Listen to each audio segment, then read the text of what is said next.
英九甲习近平再度来会面，习近平嘛来展现着友善的态度。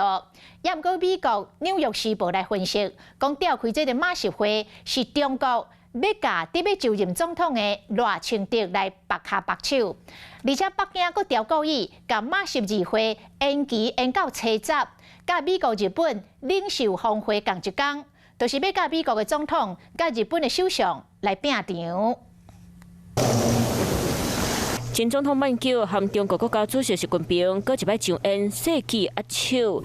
加半年时间，马习议会将伫咧北京人民大会堂正式上场，两人伫咧镜头前是讲甲笑头笑拼。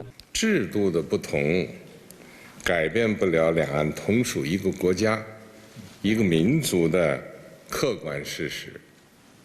外部的干涉，阻挡不了 家国团圆的历史大事。习近平友善按捺马英九，纽约时报分析，习近平会对伊遮尔好，可能甲伫要就任总统的赖清德有关系。CNN 就引述一位台湾政府官员讲，北京调故意伫咧昨召开马习议会，就是要正面对战美国总统拜登和日本首相菅田本强的美日峰会。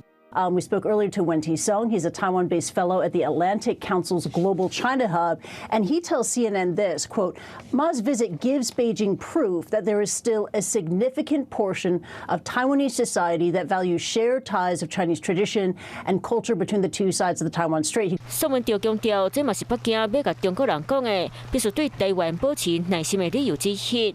马英九的访问，其实嘛是为着要伫咧历史上留名。 Ma Ying-jeou, this is a visit that keeps him relevant. You know, he is a former leader after all, and it's also a way to protect his legacy, for him to be remembered as the Taiwan leader who managed to directly engage with Beijing. 外界讲，马英九这摆出访是私人的行程，目的就是为着要改善紧张的两岸关系。不过，咁最后应该也有一段真长的路要行。 Hello， 我是林仙怡。想要抢先掌握最及时的新闻资讯吗？赶快订阅、按赞、开启小铃铛，锁定华视新闻 YouTube 频道。